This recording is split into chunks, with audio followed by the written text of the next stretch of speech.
Dans cette vidéo, je vais partager avec toi les erreurs que je vois d'autres commettre lorsqu'ils veulent venir aux Émirats Arabes Unis ou lorsqu'ils sont déjà aux Émirats Arabes Unis.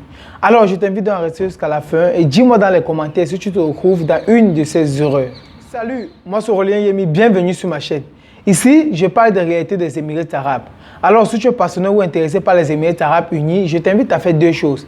La première, abonne-toi et la seconde, active la cloche de notification pour ne louper aucune de mes nouvelles vidéos qui t'éclaireront sur les Émirats Arabes Unis. Et grâce à cette vidéo, tu pourras t'intégrer aux Émirats facilement. Déjà, avant de commencer, je tiens à m'excuser pour le direct de la dernière fois, les problèmes de son, le problème de connexion. Et puis fini, nous ne sommes pas arrivés jusqu'à la fin du direct. Donc, je m'excuse énormément pour ça. Nous allons programmer notre direct et nous allons vous communiquer le jour et l'heure. Alors, merci aussi à tous ceux qui nous ont envoyé des messages d'encouragement jusqu'ici. Alors, comme je le disais en début de vidéo, la toute première erreur que je vois d'autres commettre lorsqu'ils veulent venir aux Émirats Arabes Unis est de poser les bonnes questions aux mauvaises personnes et surtout de croire que tout se passera comme ils ont prévu. Chaque fois, je rencontre toujours des personnes qui se disent non, ils ont un bagage intellectuel. Du coup, il y a certains types de boulot qu'ils ne peuvent pas faire. Dernièrement encore, j'étais avec un autre qui disait que non, Aurélien, j'ai un bagage intellectuel, comme on dit chez nous au Cameroun, et il y a un certain type de boulot que je ne peux pas faire. Je lui demande quels sont les types de boulot que tu ne peux pas faire. Il dit les boulots comme cleaner, qui ne peut pas faire cela. Que même quand il part à un entretien, lorsqu'on parle de cleaner, il rentre et il préfère dire à d'autres personnes d'aller que là-bas on recrute les cleaners. Donc lui, il ne peut pas faire un travail de cleaner, c'est-à-dire nettoyeur, pour ceux qui ne comprennent pas cleaner, c'est-à-dire nettoyeur. Donc, il est super intelligent. Et lui, il me dit, il est prêt à rentrer s'il ne trouve pas le type de boulot qu'il veut. Ok. Si tu ne trouves pas le type de boulot que tu veux, tu es prêt à rentrer. Moi, je n'ai pas un problème à ça. Donc, ce n'est pas moi qui ai dépensé sur toi. Donc, ce qui fait que si tu es prêt à rentrer, je n'ai pas un souci à ça. Ok.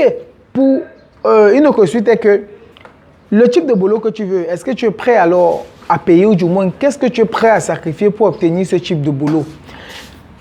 Parfois, je lui demande donc, quel est donc le boulot que tu veux faire? Il me dit qu'il veut faire le taxi. Il demande, oh, quand il y avait encore la promotion du taxi, je lui demande, que, ok, est-ce que tu es alors prêt? As-tu alors les 2000 dirhams pour faire le taxi? Il n'a pas de l'argent. Je lui demande alors, ok, quel type de boulot alors veux-tu faire? Puisque tu n'as pas l'argent pour te payer le type de boulot que tu veux. Et les boulots que tu trouves, tu dis que tu ne peux pas faire parce que tu as un bagage ou tu as un background tellement chargé. Les amis, et je retrouve plusieurs personnes comme ça. D'autres arrivent, ils se disent, non, je suis le premier-né de la famille, je ne peux pas travailler pour 1200 dirhams. Non, toute la famille compte sur moi. Tu n'es pas le seul, c'est que la famille compte. Un vaut mieux que zéro. Laissez-moi vous raconter une histoire. Il y a un gars que c'est pas moi qui l'a fait, c'est pas moi qui ai fait son visa, mais il est venu pour dire que ok, il veut continuer la procédure avec moi. Alors lorsqu'il est arrivé, le pire est qu'il avait d'abord un visa d'1 mois. Je ne sais pas qui lui a conseillé un visa d'1 mois pour venir se chercher. Et par la suite, il a fait 2 semaines et il était aussi patient, c'est ça qui est bien. Il a fait 2 semaines et lorsque je lui ai donc trouvé un boulot, il arrive là-bas et il dit non, Aurélien, je ne peux pas travailler pour 1000 dirhams. 1000 dirhams, c'est le salaire de base qui est à peu près 170 000 environ. 170 000 environ. Et là, il devait aider technicien, aider machine opérateur. Donc, il devait aider un machiniste, oui. Il me dit non, Aurélien, je ne peux pas travailler pour 1000 dirhams. Je lui dis que 1000 dirhams, c'est juste le salaire de base. Ce qui fait que si tu travailles avec des heures supplémentaires, tu peux avoir plus. Il dit non, je suis le premier-né de la famille, les gens comptent sur moi. Est-ce que je... Maintenant, j'essaie de le remettre en question. Je lui demande, est-ce que tu sais que tu as un visa d'1 mois et qu'il te reste 2 semaines? As-tu l'argent pour faire un visa change? Non. As-tu l'argent pour payer encore un logement? Non. Qu'est-ce que tu veux? Vaut mieux commencer par là. Vaut mieux commencer par là. 1 vaut mieux que 0. J'ai essayé, j'ai parlé et pour finir, il a compris. Il a touché son premier salaire dernièrement. Il m'appelle, il fait un voice où il ne dit presque rien à l'intérieur. Je mets dans le point d'interrogation, il dit mais ton voice est vide. Il me dit qu'il ne sait pas quoi dire. Il me dit qu'il a reçu son premier salaire. Et et qu'il veut envoyer ça au pays. Il demande, oh, ok, ça c'est bon. Et qu'est-ce qu'on va faire laisser au pays? Il dit qu'il va envoyer au pays pour payer la pension, pour finir la pension de son petit frère. C'est où je lui demande que, bon, si tu avais refusé de faire ce boulot, tu devais te retrouver sans boulot, ou par exemple, où tu devais être rentré, ou tu devais te retrouver en situation irrégulière. Ton petit frère ne devrait pas fréquenter cette année, et le petit argent que tu envoies aussi pour ta maman, il ne devrait pas avoir. Pour finir, qui avait donc raison? Il me dit, oui, Aurélien, tu avais vraiment raison et je te suis reconnaissant pour ça. Alors, pour vous, que vous vous dites toujours que non, vous ne pouvez pas faire un certain type de boulot. Les amis, sachez que rien ne se passe. Ce n'est pas à chaque fois que les choses se passent comme on a prévu. Hier encore, j'ai reçu un coup de fil, ligne directe par WhatsApp, d'une jeune demoiselle vivant à Abu Dhabi. Abu Dhabi, c'est la capitale des Émirats Arabes Unis. Elle me dit, Aurélien, j'ai commencé à faire des recherches sur Internet, je suis tombé sur tes vidéos et laisse-moi te dire que c'est comme si, dans chacune de tes vidéos, c'est comme si c'est à moi que tu parlais et ça m'a donné la force de continuer. Je demande, mais ça vous a donné la force de continuer comment? Elle dit, elle travaille à Abu Dhabi, ça fait ça va faire 2 ans bientôt, donc elle va finir son contrat d'ici, je crois, à 4 mois. Et elle touche 1000 dirhams. Et elle touche 1000 dirhams. Elle dit que au début, elle était vraiment découragée et vraiment elle voulait tout abandonner. Mais lorsqu'elle est tombée, elle a commencé à voir mes vidéos. Elle s'est dit, ok, peut-être, elle me dit, mes vidéos, c'est comme si c'est à elle que je m'agressais. Alors, c'est alors armée de courage. Et vous savez quoi? Actuellement, elle est prête à lancer son propre restaurant. Avec l'argent qu'elle a pu économiser. D'où, ce n'est pas le montant d'argent que vous gagnez qui est important, mais le montant que vous parvenez à économiser après avoir gagné cet argent. Elle me dit qu'elle veut ouvrir son propre restaurant. Elle me demandait dans le conseil, elle me demandait si elle pouvait l'aider. Je lui ai dit oui, je t'aide et je ne demande rien en retour. Pourquoi? Parce que c'est ce genre d'initiative que je veux. C'est ce genre de mindset que je veux. Que oui, on peut commencer à un point et on va à un autre point. Parce que pour d'autres, c'est dès que j'arrive, il me faut avoir un travail qui va payer 800 000. Après, je fais 2 ans, je n'ai pas demandé le visa du Canada, je pars. Oui, c'est bien beau de crasser tout cela. Mais lorsque tu arrives, si ça ne se présente pas, qu'est-ce que tu fais? Tu rentres, tu abandonnes tout l'argent que tu as eu à dépenser, tu laisses ça tomber. Les amis, je vais vous parler de ça à chaque fois. Parce que je retrouve, donc, en réalité, c'est comme si c'est concentré dans les têtes de plusieurs personnes que s'ils ne touchent pas 500 ou 600 000 pour un départ, ils ne peuvent pas travailler aux Émirats Arabes Unis. Les amis, soyons sages et intelligents à la limite. Soyons sages et intelligents à la limite. Alors, la deuxième erreur que je vois d'autres commettre lorsqu'ils sont aux Émirats Arabes Unis est de quitter un boulot sans avoir un autre. C'est-à-dire, il préfère lui quitter un boulot ou ce coup de tête disant que son manager lui a mal parlé et il a décidé de quitter le boulot. Tu décides de quitter le boulot, ok. Tu as combien gardé? As-tu un autre boulot? Non. Peux-tu subvenir à tes besoins pendant 3 mois? Je parle seulement de 3 mois.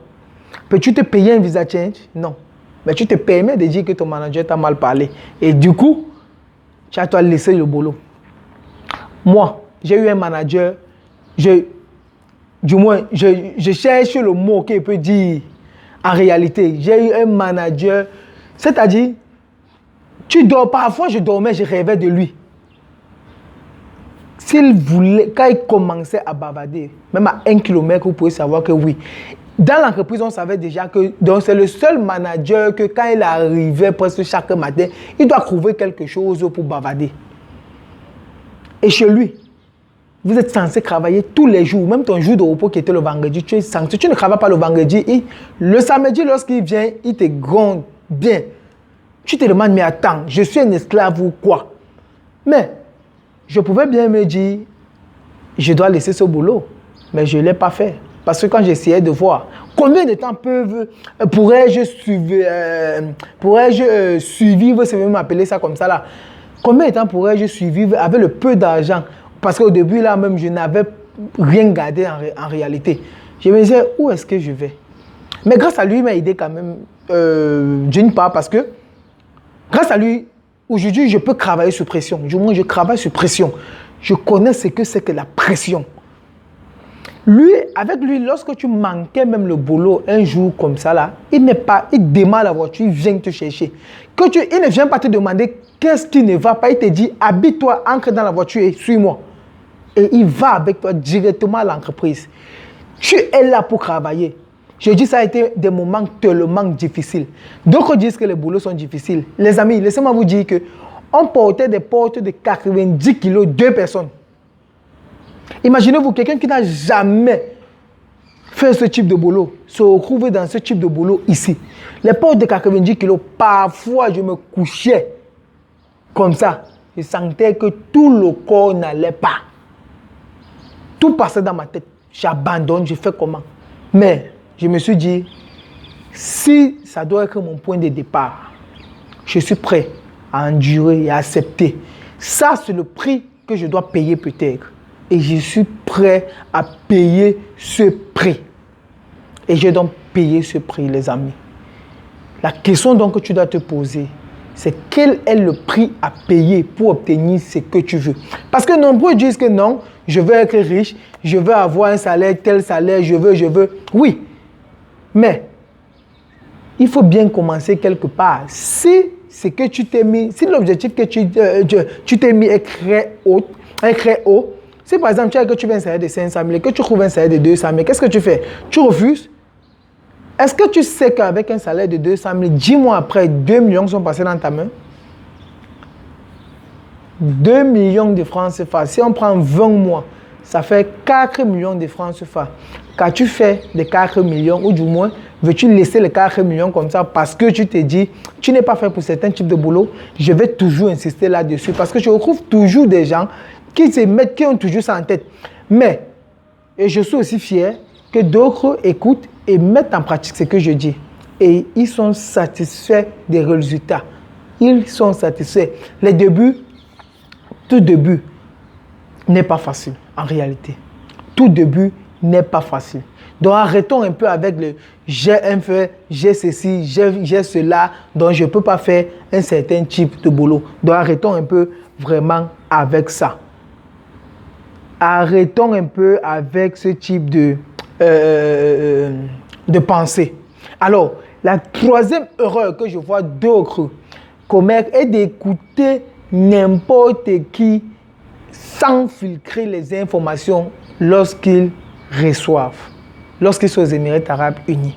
C'est-à-dire, quelqu'un qui ne travaille pas vient te dire non, le boulot que tu fais, c'est monter, c'est descendu, laisse ça monter. Comment est-ce que tu fais pour écouter ce type de personnes? Quel est donc l'exemple qu'il peut te donner? Parce que lui-même n'a pas de boulot. Mais il te dit, fais comme ça, laisse comme ça, fais ceci. Il ne te donne pas un plan. Ok, s'il te demande de laisser, as-tu quelque chose à me proposer? S'il a quelque chose à te proposer, oui, tu peux voir. Tu ne laisses pas ton boulot du jour au lendemain, tu te dis que, ok, oui, telle personne m'a promis du boulot. Non, tu peux voir ce qu'il te propose. Oui, si maintenant c'est mieux et que tu vois que tu veux migrer par là, oui, vas-y. Vas-y, maintenant je t'encourage à aller dans ce sens. Et la quatrième erreur que je vois d'autres commettre aux Émirats Arabes Unis, d'ailleurs moi-même, c'est ce que je pensais avant, est de croire que la résidence est tout ce qu'il te faut. La résidence n'est pas tout ce qu'il te faut. La première chose qu'il faut que tu te rassures lorsque tu viens dans une entreprise est de savoir si l'entreprise paye tous les mois. Pourquoi? Laissez-moi un peu vous dire quelque chose. Si vous êtes dans une entreprise où on vous fait la résidence et on ne vous paye pas chaque mois, la résidence va résoudre vos problèmes, la résidence va vous faire manger, la résidence va vous permettre d'aider votre famille. Or, par contre, si vous êtes dans une entreprise qui, par exemple, ne fait pas la résidence, mais qui paye chaque mois, avec l'argent, vous pouvez faire un visa change, vrai ou faux. Avec l'argent, vous pouvez subvenir à vos besoins. Avec l'argent, vous pouvez aider celui ou celle que vous voulez au pays, vrai ou faux. Donc, les amis, soyons intelligents, soyons sages. Ne nous focalisons pas seulement sur des choses qui n'ont pas de sens. Oui, la résidence, ça permet, ça fait en sorte que oui, tu ne te retrouves pas dans train de payer les visa change ou bien. Mais ce n'est pas toutes les entreprises qui font des résidences. et d'autres travaillent dans ces entreprises et ils n'ont pas de problème. Alors la première chose que tu dois te contenter, ou du moins que tu dois t'interroger là-dessus, est de savoir si l'entreprise paye. Parce que je vois des gens lister des boulots, ils disent non, l'entreprise ne fait pas la résidence. Mais attends, l'entreprise paye, ils disent oui. Quand tu demandes aux anciens, l'entreprise paye, oui. Ils disent que oui. Les anciens disent que l'entreprise n'a jamais doublé un mois sur un mois. Mais attends, tu prends ce boulot d'abord. Tu commences par là. Et c'est même une bonne chose si l'entreprise ne fait pas de résidence. Ça veut dire que tu peux partir le jour au lendemain. Lorsque tu aurais économisé ton argent que tu veux, si tu trouves un autre boulot, tu peux partir du jour au lendemain parce que rien. La quatrième erreur que je vois d'autres commettre, ou du moins que je vois, que j'écoute d'autres dire, est le fait que comme c'est une entreprise qui détient les passeports de ses employés, elle ou ils ne peuvent pas travailler dans cette entreprise. Laisse-moi vous te dire que, est-ce que tu sais que le fait de détenir ton passeport, en réalité, d'ailleurs, je ne suis pas contre, je ne suis pas pour le fait qu'on détienne les passeports, mais laisse-moi un peu, je vais t'expliquer quelque chose. Est-ce que tu sais que ce n'est pas le passeport que l'entreprise détient qui te lie avec l'entreprise? C'est la résidence ID que l'entreprise te fait, qui te lie auprès du gouvernement. C'est-à-dire, le gouvernement te reconnaît en tant qu'employé de cette entreprise. Laisse-moi aller plus loin. Est-ce que tu sais que même si tu as ton passeport et qu'une entreprise même si tu as ton passeport en ta main et qu'une entreprise t'a fait la résidence, tu ne peux pas sortir du territoire si l'entreprise n'a pas donné son autorisation ou si tu n'as pas rompu ton contrat. Ce sont des choses que vous ne savez pas. Vous vous dites seulement que non. Si je n'ai pas mon passeport sur moi, je ne travaille pas. Ça veut dire que c'est une entreprise qui fait de l'esclavage. Tu as aussi pensé que tu peux perdre ton passeport? Est-ce que tu as aussi pensé que tu peux perdre ton passeport? Et est-ce que tu sais aussi qu'à l'intérieur de ton passeport, il y a un visa qu'on met à l'intérieur? Il y a une résidence qu'on met à l'intérieur, mais la résidence qui est à l'intérieur du passeport expire un mois avant la propre résidence que tu as dans ta main. Et la résidence qu'on met à l'intérieur de ton passeport, c'est quelque chose qui prouve que non, tu as travaillé aux Émirats Arabes Unis dans tel domaine, tu occupais tel poste. Ce n'est pas une bonne chose. Est-ce que vous savez que les pays d'Europe, comme dernièrement, j'ai vu une offre, la Pologne, qui recherchait des gens qui ont fait la menuiserie à Dubaï. Tu prouves comment que tu as fait la menuiserie à Dubaï? Avec la bouche? Non. Or, avec ton passeport, avec ce visa qui est à l'intérieur, lorsque tu montres, on sait que oui, ce gars a fait la menuiserie à Dubaï. Parce que là, tout est écrit à l'intérieur. Donc, c'est grâce à ça qu'on reconnaît que non, tu as fait telle chose à Dubaï. Donc, ne pensez plus que le fait que l'entreprise détient votre passeport, d'ailleurs, le 2 février 2022, cette loi d'ailleurs déjà, les Émirats Arabes Unis ont sorti une nouvelle loi qui interdit les employeurs à détenir les documents des employés. Mais pour moi, ça ne sert presque à rien. C'est qui doit, parce que je sais que nombreux veulent leur passeport du genre, s'ils veulent sortir du pays, ils sortent quand ils veulent, s'ils veulent ancrer. Pour moi, il faut qu'ils mettent l'accent sur le fait que lorsque tu as la résidence d'une entreprise, tu peux aller et revenir. Parce que même si tu as ton passeport et que l'entreprise ne donne pas l'autorisation, tu ne peux pas sortir du pays. Tu ne peux pas, j'ai vu plusieurs cas comme ça, ils ont cru qu'ils avaient le passeport, ils avaient la résidence. Lorsque tu arrives à l'aéroport, no way, tout est informatisé à Dubaï. Rien que votre nom, lorsqu'on tape, on connaît où vous travaillez, ce que vous faites, ainsi de suite. Donc les amis, arrêtez de penser que comme on détient mon passeport, ça veut dire que je ne veux pas. Vous pouvez donner votre passeport. Si après vous avez besoin de faire quelque chose avec votre passeport, c'est-à-dire si vous par exemple vous voulez acheter quelque chose ou si vous voulez par exemple faire une autre procédure avec votre passeport, vous partez demander, l'entreprise va vous faire signer un document. C'est-à-dire sur le document par exemple, c'est marqué l'entreprise n'est pas responsable du fait que si vous égarez votre passeport par exemple. Vous voyez? Vous signez, vous prenez votre passeport, vous partez faire ce que vous voulez avec. Après, vous revenez donner à l'entreprise. Et c'est fini. Le problème, c'est que la majorité ne cherche pas des solutions, ne pose pas de bonnes questions. C'est que directement, vous vous mettez des choses en tête et vous vous bloquez à ce niveau. Directement, on se met des choses en tête et on se bloque à ce niveau. Alors, pour finir, la cinquième erreur que je vois d'autres commettre lorsqu'ils sont aux Émirats Arabes Unis, ou même lorsqu'ils ne sont pas, est de faire la comparaison avec l'Europe. C'est-à-dire, quelqu'un se dit, comment est-ce qu'il peut travailler 8 heures de temps et il gagne peut-être 120 000 ou 200 000 seulement. Or, s'il était en Europe, s'il travaillait les 8 heures de temps, il devait gagner plus. Maintenant, la question que je m'en vais te poser est de savoir combien de pays d'Europe nous délivrent les visas facilement. Toi qui compares avec l'Europe, combien de fois as-tu demandé le visa d'Europe et tu n'as pas reçu? Or,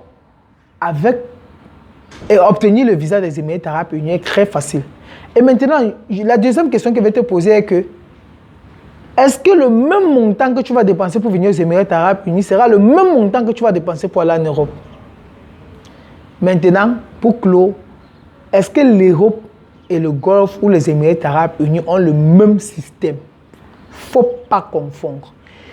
La population des Émirats Arabes Unis est constituée à 95% ou du moins je dirais même à 98% des étrangers. Or, ce n'est pas le cas en Europe. Ce n'est pas le cas en Europe. Donc arrêtez de faire des comparaisons. Du moins, pour moi, ce sont même des excuses même seulement. Ce sont des excuses pour ne rien faire en réalité. Désolé de vous le dire. Mais je pense que ça, ce sont des excuses. Donc arrêtons les excuses et trouvons plutôt des solutions. Donc les amis, je vous invite vraiment à considérer ce que je viens de vous dire, c'est un point. Et remettez-vous en question. Remettez-vous en question. Le travail est dur, oui, c'est vrai. Mais dites-vous, si c'est là que vous devez commencer pour obtenir ce que vous voulez, commencez. Si c'est à Dubaï qu'il doit partir pour pouvoir couvrir notre voie, venez. D'ailleurs, vous savez, je ne dis jamais à personne de venir aux Émirats Arabes Unis, vous le savez. Moi, je dis, celui qui est prêt à venir lui-même essayer, parce que pour savoir que ça ne doit pas marcher, il faut essayer. Ne restez pas vous dire non, ça ne va pas marcher et vous restez tranquille. Qu'est-ce qui vous prouve que ça ne doit pas marcher? Ceux qui sont là-bas, ça va marcher pour eux comment? Parce que je vois souvent d'autres qui restent, ça c'est là, non, ça ne va pas marcher. Un an après, tu demandes, tu es où? Il est là, il tourne. 2 ans après, tu demandes, tu es où? Il est là, il tourne. Or, il pouvait commencer quelque part. Il pouvait par exemple venir ici. Laissez-moi vous dire, vous pouvez venir, oui, ça marche, vous pouvez venir, ça ne marche pas, mais vous aurez au moins essayé avant de savoir que ça n'a pas marché. Que de rester tranquille et rester dans un cas grand. Désolé de le dire, il y a donc la bêtise que je vois d'autres commerces. C'est-à-dire poser des questions aux gens qui étaient à Dubaï, qui sont retrouvés dans de mauvaises choses ou qui ont refusé de travailler. Alors les amis, c'est la fin de cette vidéo. Je vous invite donc à ne plus dire le salaire est petit, mais à réfléchir plutôt comment est-ce que vous pouvez faire pour augmenter votre salaire à la fin du mois. Il y a tellement de business que vous pouvez lancer si vous êtes aux Émirats Arabes Unis. Là alors, je sais que d'autres vont se dire qu'il faut beaucoup d'argent pour se lancer dans un business. Mais laissez-moi vous dire qu'il ne faut pas beaucoup d'argent pour se lancer en business. Surtout si vous êtes ici. Le problème est que peut-être vous ne connaissez pas les marchés ou bien comment est-ce que ça se passe, mais il ne faut pas beaucoup d'argent. Même avec 800 ou 1000 dirhams, vous pouvez lancer un business. Le problème maintenant est d'avoir des personnes de confiance avec qui vous allez travailler, que ce soit ici ou dans votre pays. C'est la fin de cette vidéo. Je vous donne rendez-vous dans une prochaine vidéo. Si la vidéo vous a plu, n'hésitez pas à liker, partager et surtout commentez. Je vous attends dans les commentaires. Dites-moi ce que vous en pensez de la vidéo et rendez-vous dans la prochaine vidéo. Ciao!